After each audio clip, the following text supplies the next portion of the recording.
Spring practice coverage continues right here on Gators Breakdown. This time, the defensive front. We get to hear from Sean Spencer, Mike Peterson, Princely Umanmielen, and Chris McClellan right here on this episode of Gators Breakdown. Gators Breakdown, because there's never a dull moment in Gator Nation. The Gators Breakdown podcast is ready to go. I am your host, David Waters. You can find me on Twitter at GatorDave_SEC. All right, let's move to the defensive side of the ball. Earlier this week, we concentrated heavy on the offense with the quarterbacks and the scrimmage, of course. But this time, let's go back to the defensive side of the ball. We get to the defensive front, the defensive line, the edge positions with coaches Sean Spencer, Mike Peterson, and players Princely Umanmielen and Chris McClellan, looking for some big years from those guys and another step up in this new look defense for the Gators under Austin Armstrong. But we get to hear from some coaches, we don't get to hear from often. Last time was a year ago with Sean Spencer and Mike Peterson. So everybody hit that like button, hit that subscribe button if you haven't already done so yet. If you're watching the replay, you can do so there as well. Subscribe to Gators Breakdown. Give us all that support right here on YouTube. That like helps everybody out there find Gators Breakdown even more. Your support really, really helps Gators Breakdown grow even more. And if you want to support us even more, join Gators Breakdown Plus. Link is in the description. That Discord server gives you access to conversations going on all day right there with some other Gator fans. You can even talk other stuff out there besides football if you want to. So a lot of stuff to get into on that Discord. Have a lot of fun in there talking to Gators Breakdown Plus members. So, all right, let's get to the defensive front here, and it's a different structure. Now, I think this was going to happen before the Patrick Toney, Austin Armstrong transition. Sean Spencer is now coaching the interior defensive line, and Mike Peterson is coaching the ends and the jack edge position. So, of course, personnel will determine number of guys under each coach that will be on the field. Sometimes it'll be 3 of Spencer's guys up front, and other times it'll be 2 of his guys. And, on this mostly 4-man front, 3 quote unquote down linemen in your edge jack position. Either way, we're looking at how it's broken up, being a bit different. Instead of Spencer, like he did last year, coaching the strong side defensive end edge, it's going to mostly now be under Mike Peterson there. So if you're looking at it, guys being coached by Spencer and now, the edges by Peterson, Spencer will have guys, Cam Jackson, Caleb Banks, Des Watson, Chris McClellan, Will Norman, while Peterson will have more of the edge players, your Princeleys and your Powell Rylands and Jack Pyburn and, Peterson, moreover, now the defensive end type of players. Your Justice Boone, your Tyreek Sapp, freshman Kelby Collins, Cam James, TJ Searcy. Now, Collins and James, I think, are their size. I think they'll be kind of moving along both. I mean, you heard when we had the Gator Collective event before spring practice, Kelby Collins was telling us he's moving all over the defensive line. So, yeah, I can see him and Cam James kind of moving back and forth just a bit under both of these coaches, but does sound like mostly defensive end, edge, Collins, Cam James, TJ Searcy. So kind of how it was broken up now this year. A change that, like as I said, I think was happening anyway before the Patrick Toney move to the NFL and Austin Armstrong taking over. So, all right, let's get into it. Let's start on the interior with Sean Spencer, Chris McClellan, and Princely Umanmielen on the experience and the depth on the defensive interior. I'm not new to the defense anymore, right? So it's not like I'm teaching new defense to guys. I've been in this system now. I know what the expectation is. So it's going to be more. So now when we got these guys in here, the expectation is even higher, so that like they've been in the system another year. And, I know I got new guys, but there's some carryover from what Cam did at Memphis and what Caleb did at Louisville. There's some carryover. So we're looking forward to it. We've added some depth, which was kind of a problem last year when you have Dexter playing that many snaps. it's not good for him. It's not good for us. He did it, but now we have a lot more depth. You got the freshmen coming in, and then we also got 2 transfers in Caleb Banks and Cameron Jackson. Will be really, really helpful for us. They've shown a lot of stuff early on, and we're really excited about them. And Chris was talking about some of them the other day. He said Cam Jackson's like a 6'7" guy who moves like a wide receiver. That might be a little exaggerated. It is. He can move, though. He can move. He's very, very limber. I mean, he can move. He's got great balance, strong at the point of attack. For a guy that's 6'7", I mean, this guy can move. I mean, he's pretty impressive. And Caleb Banks didn't get a ton of action at Louisville. Yeah. But what upside do you see in him? Tremendous athlete. I mean, he's almost 6'6". He's 315 pounds. He can bend, touch the ground. I mean, it's easy. He's a basketball player, so he's a natural athlete. I mean, he's exciting to watch right now. He moves like a little guy. Des Watson, were you looking for his development year 1, year 2? Yeah. Well, there was the first play of I commended him here in front of the guys. The first play of team, he ran 40 yards down the field. He's the biggest man on the field. He ran down the field. He sets the tone. So if you're running behind him, then something's wrong with you, right? So he sets the tone, and he's a guy that knows the game really well. Very, very smart football player. Can take it from the classroom to the field very quickly. So we're looking for him to continue to be in that role, and it's tremendous competition. So competition makes him play a lot harder. Will's a great athlete, man. Again, another guy that transferred over from playing basketball and really young to the game of football, right? At the time, he was one of the better basketball players coming up like in 8th and 9th grade, and then morphed over to football, and he's really ascending right now. He's still figuring it out, because the freshman anticipation of a guy just coming out and playing right away is tough. I mean, there's grown men out there, but he wants to be good. He's smart. He wants to be good. He works hard, and he's got a great attitude. My familiarity with Will, I mentored him when I was at the New York Giants, so I've known Will for a very, very long time. So it's really nice to see him mature into a football player. Now, I'm hard on him, and he expects me to be hard on him, but he can take it because he knows it comes from a great place. So correcting the mistakes is really, I'm just teaching them from scratch. So it's nice. It's like molding like clay. I see it every day. It's crazy because it was just me a year ago, but all the new freshmen coming in, they got the same mindset that I had, like hard workers. They acclimating well, like just like today. Like, it's our first day back from spring break, and it was a little drop off. Like, you could barely tell. Kelby, what do you like about him? Kelby is a hard player, and he's smart. I really like that. Like, he's a very smart player at a young age, which is, very resourceful. Mm-hmm. How about Cameron Jackson? What are your thoughts?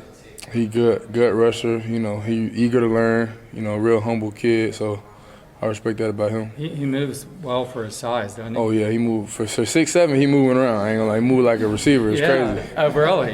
Yeah. Okay, very agile. Yeah, very agile. Okay. I think it benefits a lot.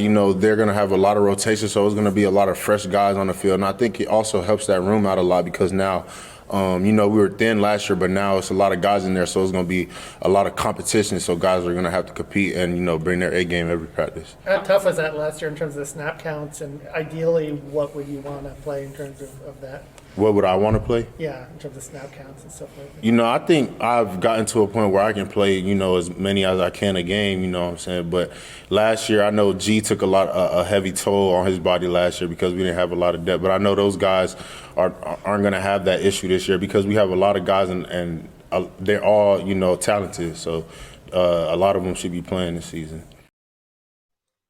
All right. It was well chronicled last year that because of lack of depth, proven depth behind Gervon Dexter, that he was the one that suffered. Played too many snaps injured. I mean, he was dealing with a minor back injury last year and was having to go out there and play 60 snaps a game. So that was, he was the one that suffered. Now, at the same time, I do think, probably could have been still a bit better, but he was playing out of position at times as well, getting double teamed, just way too many snaps out there for Gervon Dexter. Out of 932 of Florida's defensive snaps last year, he appeared in 682, fourth most among all Power 5 defensive linemen, and 11th most among FBS players at the position. So that equals out to about 52 a game, but of course, you had some games where the Eastern Washington game, for example, where, he doesn't need to play a whole lot. So in the SEC games, the big games, he was out there entirely way too much just because he had to be. Spencer mentioned his top guys should be seeing about 45 plays a game. That would be the ideal snap count that he'd like to see his top players, or just his players in general, out there playing. 45. Dexter averaged 52, 7 more than that, but there were many games where he was at the around the 60 mark, way too many times. So as we know, Florida needed to build some depth up front through the transfer portal, add to the development of Des Watson and Chris McClellan. Cam Jackson, my biggest portal get overall, more so than Micah Mazuka on the offensive side. And this staff, they have a reputation of developing offensive line, and there was some depth already there. So at the very least, for the offensive line, you had some options. That's why I thought Cam Jackson was the biggest get. Defensive line, I think, needed more playmakers, more depth. Jackson's that dude. I mean, I think he's going to be a force up front for Florida. I love what I saw from him at Memphis, and he's getting double teamed and triple teamed at that level. And you hear all the talk about him is just how athletic he is. And add in what you're hearing about Caleb Banks. Now the Gators they've got 2 players in the portal that can just move. Very athletic on the defensive front. Banks 6'6", Jackson 6'7". These guys are garnering the reputation of just bringing some athleticism to the position. Banks being able to do so after transforming his body from 255 to 300. I mean, he is a completely different player than what he was at Louisville already. So I know, as you heard, there's not a lot of playing time at Louisville, but he's a different player than what he was there. So, and now you hear that he's at 300 and still being able to move, give Florida some position size at the same time. So athleticism with the size up front for these 2 transfers, that's big. That is big. Hopefully it pays off for Sean Spencer, being able to concentrate more on this interior group, and especially these transfers, because you heard him say, hey, look, the things that they were doing at their previous stops have translated really well to what we're doing at the same time. Look, of course, a lot of the defenses out there are kind of similar in what they want to do, what they're asking their players to do, and especially in the interior. So also great to hear Desmond Watson giving that full effort, still battling his body weight. We talked about Banks, that was kind of a reason he came along here to Florida. Keontae Goodwin on the offensive side of the ball. That reputation for Florida transforming bodies, and it's still working with Des Watson, but that's not him. That's not stopping him here in spring practice from giving his full effort. You heard Sean Spencer say, hey, if you're behind him, he's sitting there chasing down a play. If you're behind him, there's something wrong with you. You've got to give the effort that he's showing that he's going to give, no matter what he's battling in these weight issues and his body transformation issues. He's not letting that stop him from giving it his all. So him, of course, being able to stay on the field more gives Florida that depth so they can split reps among this group of Banks and Jackson, Watson, McClellan. I mean, we're going to hear, as long as those guys are healthy, I like that 4-man rotation. I really, really do. And those guys are going to be on the field a lot on the same time as well. But at least there's some options now to start rotating. It's not, there's some other options there too, but those are the players. Those 4, those are the ones I'm really looking out, standing out from this group. Jalen Humphreys, there as well, been on campus a good bit. Can he maybe break through a bit more, give Florida some 5 guys here that they can really count on? And that's just guys with experience, guys who have been on the roster, not counting some of the true freshmen like Will Norman that we just heard about. And we've seen it in recent history where Florida has had to force some true freshmen in on the field way, way, way before they should have been. And while Will Norman's garnering some playing time this spring, like he should as an early enrollee, get his feet wet, as long as everybody stays healthy, you shouldn't have to force him in. Jervon Dexter in 2020, granted, 5-star, all the potential in the world, but probably forced in a bit more than he had to be. That first game in 2020, the COVID year, Florida's on the road, opening versus Ole Miss, and there's Jervon Dexter. I believe he started that game. Now, there were some other issues that led to that, some players not being available, but still, Florida should have never been in that position to begin with. I mean, this interior of the defensive line has been an issue for years now. In 2020, especially with Jervon Dexter, true freshman out there, you'd like to have your true freshmen out there because they have proven they need to be out there by maybe passing up some guys. not forcing them in just because you don't have the depth, the other playmakers to go along with them. Chris McClellan last year absolutely had to contribute. We just heard about all the depth issues. He was out there at cause of necessity. And we made some plays early on. I mean, early on, I mean, I really, really like what I saw from him and growing as a player. He was making plays in that Tennessee game early in the season. But Norman now has guys in front of him to learn from and get the main reps so he can come along in development. That's a very, very hard position to come along in the SEC and expect to go out there and contribute in a positive way over and over again. It's hard to do. It's very hard to do. So one player just mentioned that we are looking for this big sophomore jump. That is Chris McClellan. I'm high on this kid, very high on just that sophomore jump. Started playing last year. Snaps as a true freshman. Game 1 versus Utah. Played in all 13 games as a true freshman. 23 tackles, 7 of them solo. 2.5 tackles for loss. 1.5 sacks, a fumble recovery. So here's Spencer and Chris McClellan himself on his development going on to year 2. You have a guy like Chris McClellan who's played, right? He's played a lot of reps, right? So what can happen, that's good and bad, right? So does he get complacent with that? And he hasn't. What he's done is he's trying to take the next step because he knows he's got to improve. And he kind of played because we didn't have that depth. Now, did he earn the right to play? Yeah, he earned the right to play. But now he knows in order to sustain that right to play, he's got to take his game to the next level, and that's what he's done. What's his potential?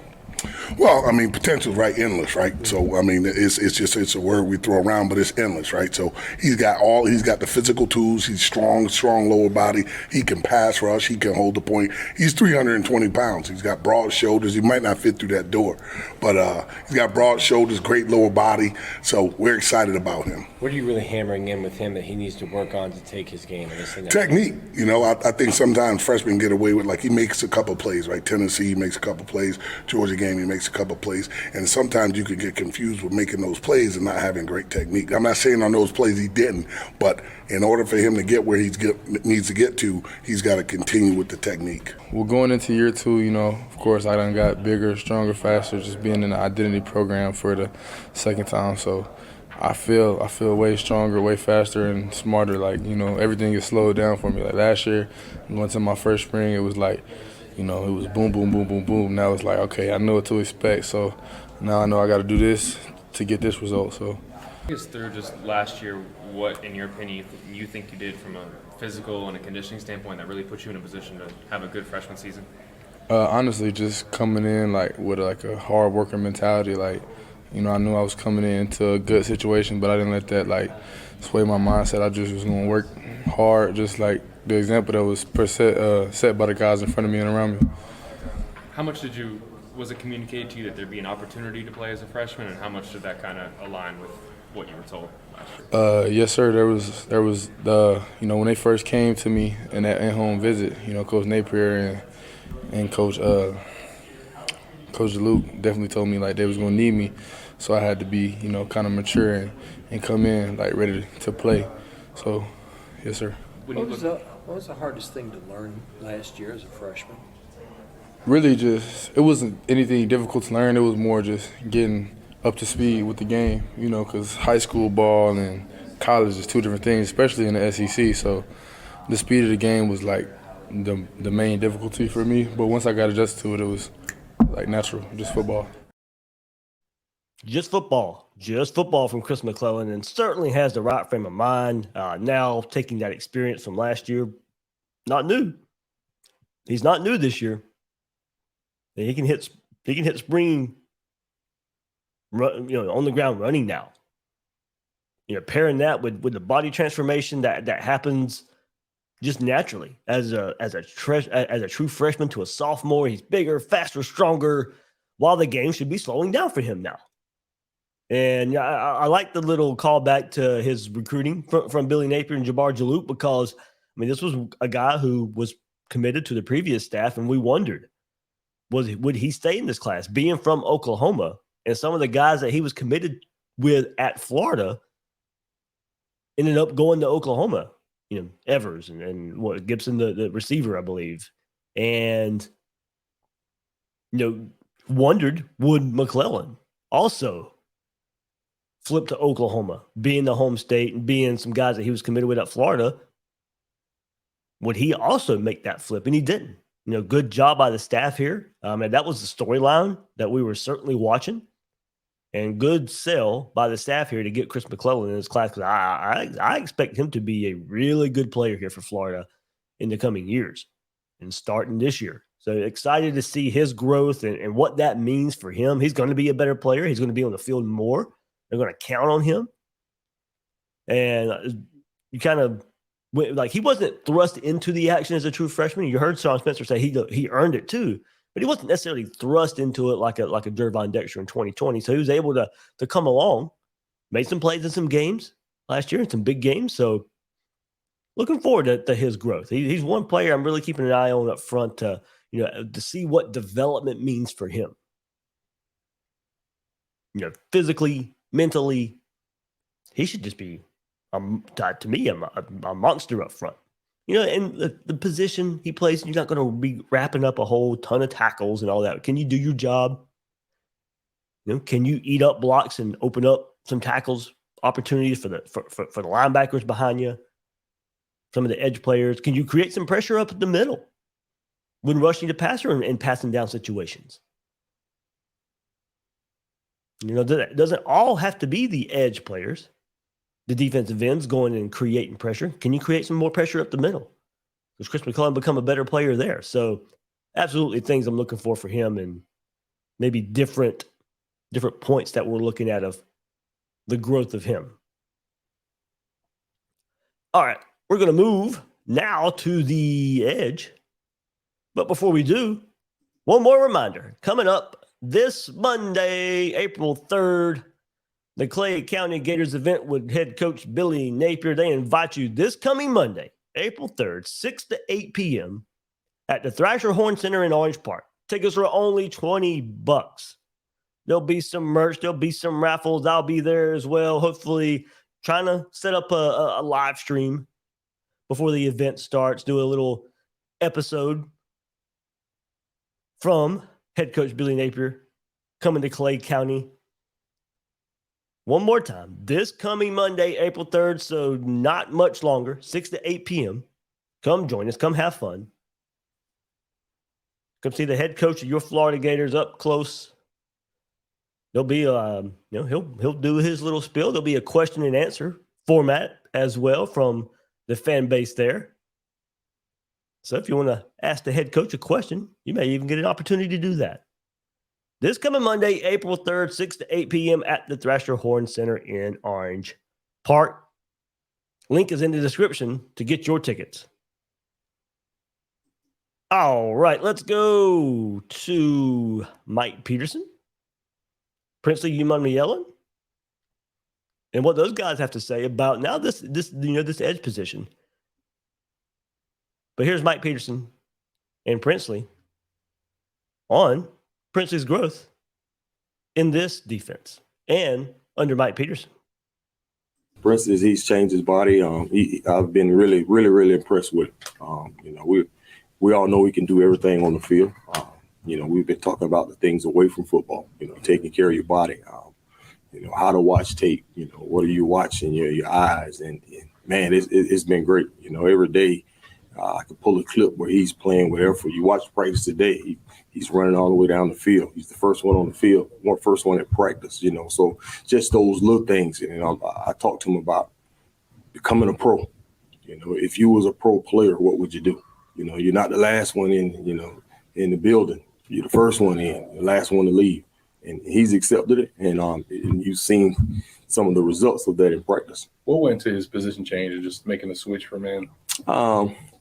I don't know if I want to get into all the specifics, but he's a guy that can do a lot of things for you on defense. A guy with that size, he's able to drop into coverage. He definitely can rush the passer. We've been talking about showing everybody that he can also play the run. He has all the tools. My job as a coach is just kind of fine tune those things.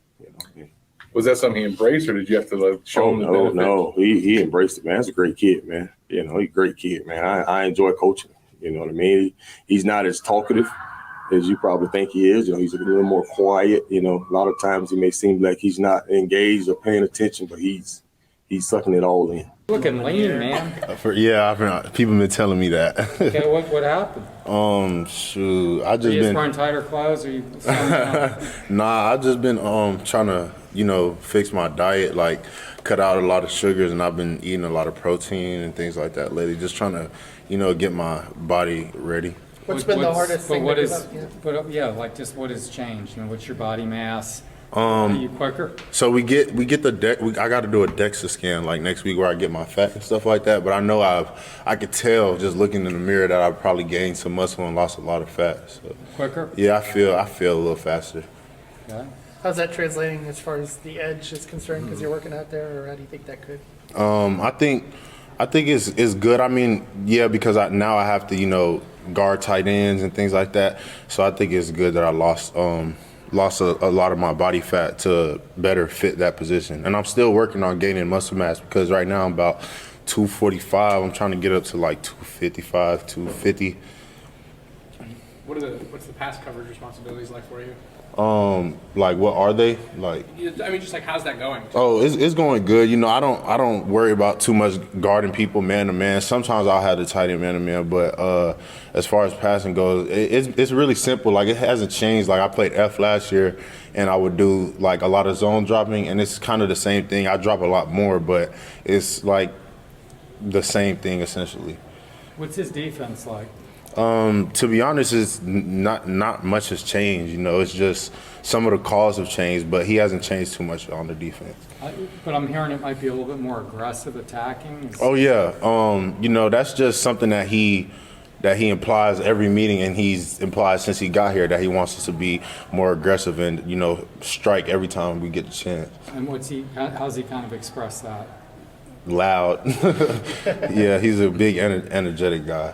You had a really strong end to the season last year. How do you go about carrying that momentum into this year for yourself? I just try to this season focus on having pro habits, like especially outside of practice, just trying to get more sleep, eat better, and just have better habits, go watching film more and just things like that so I can, take off this next season.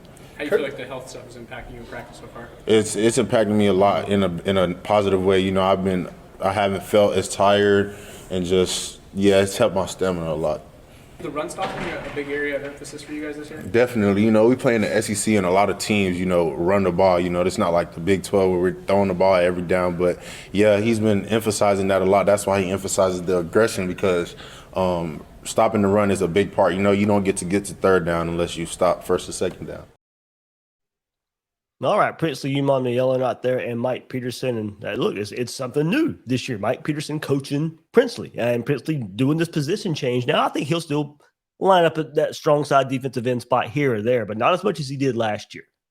And now more of the edge, and you've heard him transforming his body to fit that position a bit more, and probably fit that position a bit better anyway. And look, he really come on at the end of last season after a come to Jesus moment with Sean Spencer somewhere midway of the season, came on after that. So probably some of the sound bites there probably lend itself to that of Princely, just becoming the player he needs to become, maturing, being out there to be able to be out there on the field more. Now a position change to be out there on the field more.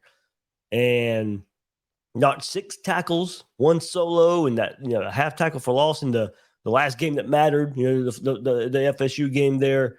6 tackles in the last regular season game last year. 5 tackles and a tackle for loss at Vanderbilt. So 11 tackles total in the last 2 games of the season. 2 tackles, a half sack, 2 quarterback hurries in the victory over South Carolina. And then you go back to the week before that, when we were looking at this defense actually playing a bit better.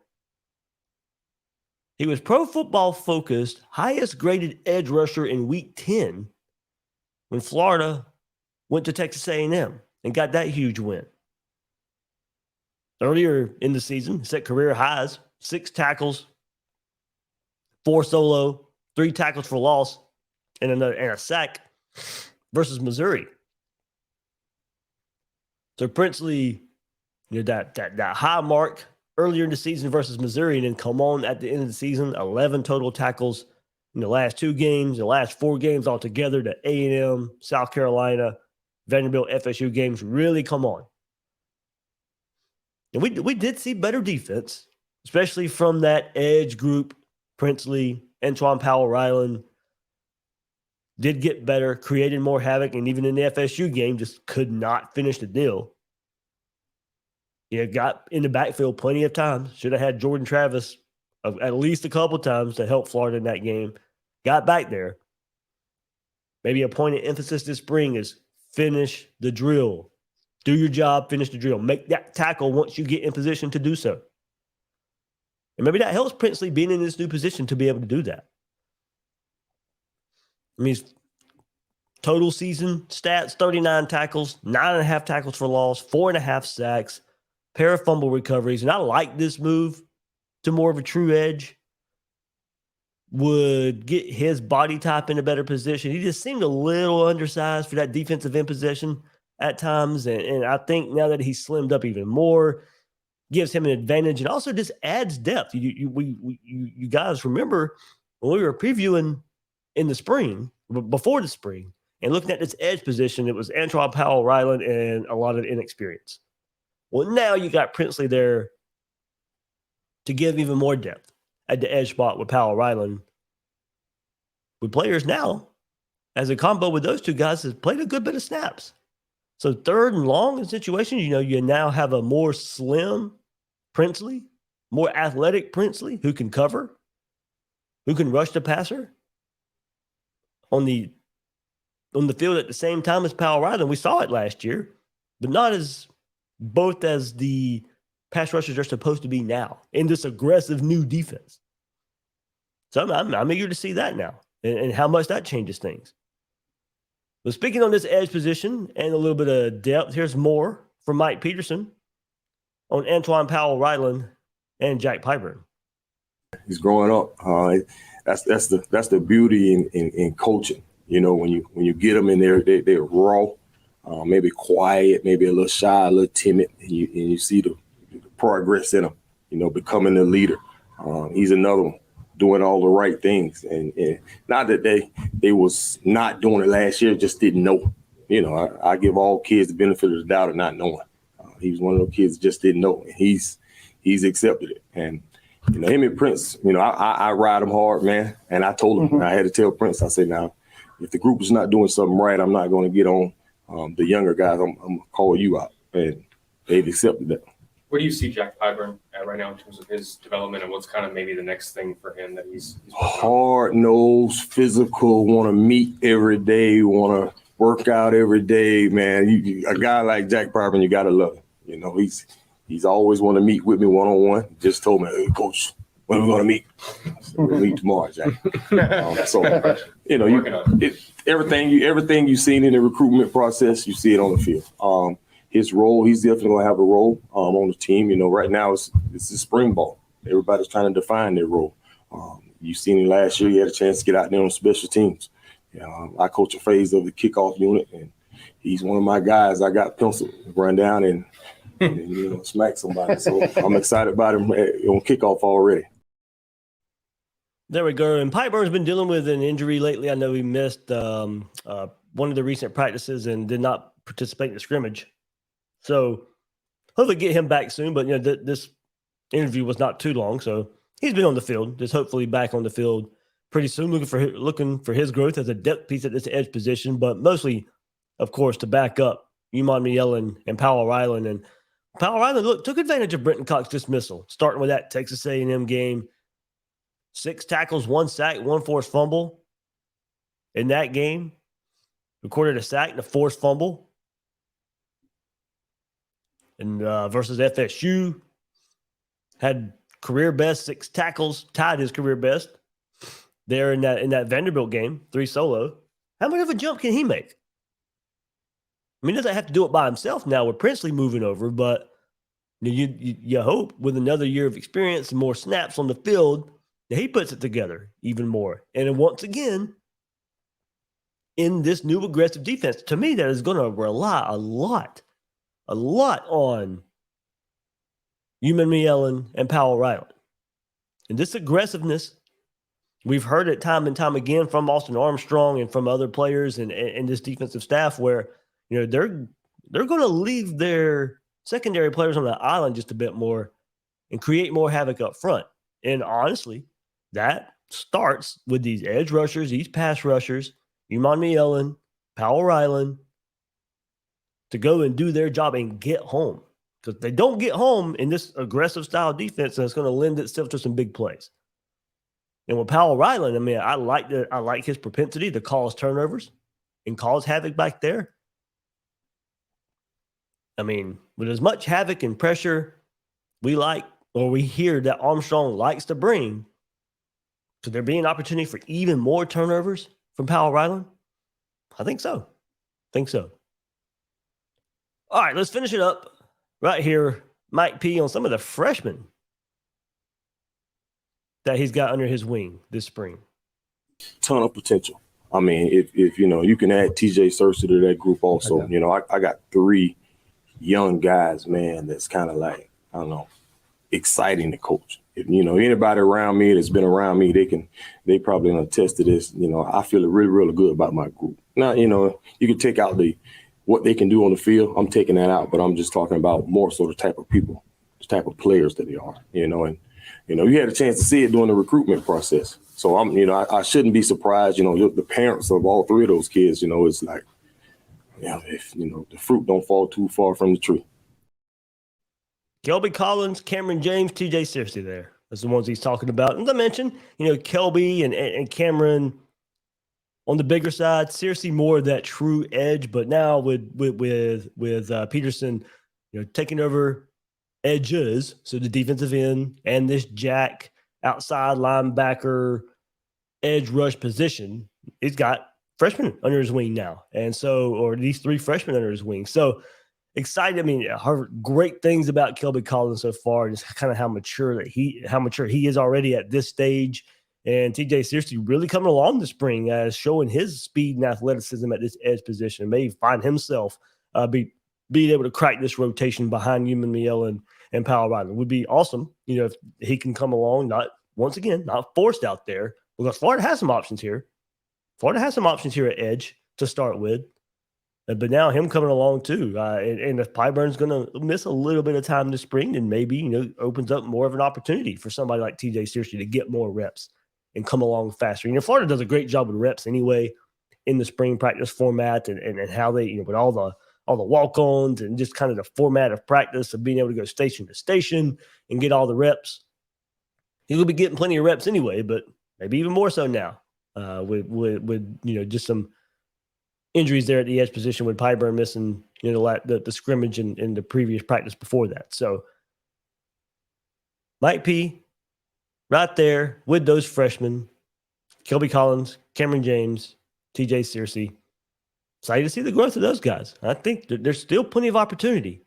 We've mentioned the veterans, but still plenty, especially, these guys highly recruited as they were, and just the position that they're playing and finding themselves in, there's an opportunity. And Cameron Jackson, of course. The transfer of him and Caleb Banks, but Justice Boone as well. We heard from him earlier this spring. How much of a jump does he make now? I mean, I'm looking for just a natural development of this defensive front to really just make these guys better. You brought in some transfers that have some experience, that have, as you heard Sean Spencer say, experience in similar defenses, so it should translate pretty well. But also just the natural growth of young players, Powell Riley and Justice Boone and Tyreek Sapp. Tyreek Sapp, of course, was somebody I was really high on last year and somebody, will probably flash more in the spring than he did in the season. But what does, to me, I'm expecting, so much of a jump in this group. What does better play around some of these players mean for a particular player? Does bringing in these transfers, does Princely move in, does Powell Riley taking another step, does it help somebody like Tyreek Sapp at the same time? And maybe he was that player I thought he could be last year, but just given some of the deficiencies around him, just maybe playing out of position at times. having to play a position just because. And now, playing in a more advantageous situation, do we see a jump from him that maybe we should have saw last year, but maybe we see it more this year? A new guidance under a new defensive coordinator, better play around him. So the natural progression of as I mentioned, a Chris McClellan as well. And Jamari Lyons is another player we haven't really spoken a whole lot about, but Sean Spencer has some good things to say about him. He was too heavy last season at 330. He's now 318. So that should go on to help him a bit more. And look, that's what happens with some young players. It just takes a little bit longer for body development. So now Jamari Lyons is somebody we didn't hear too much about. Another depth piece for these Gators up front. So, all right, there we go. Defensive front, your interior, your edges. Right there with Sean Spencer, Mike Peterson dishing on these players. Fun episode here. Fun episode. I'm really looking forward to the growth of this group, and just they're going to be better. They are. How much? How does this aggressiveness from Austin Armstrong help this group as well? I feel better about this group than I did a year ago. I really do. Even with Jervon leaving, I feel better about this group. Maybe some orange and blue glasses there, but I think there's plenty of reason to feel some optimism in this defensive front group. All right, that'll do it for this episode of Gators Breakdown. I am your host, David Waters. You can find me on Twitter at GatorDave_SEC. Hit that like button, hit that subscribe button, and thank you for joining me on this episode of Gators Breakdown.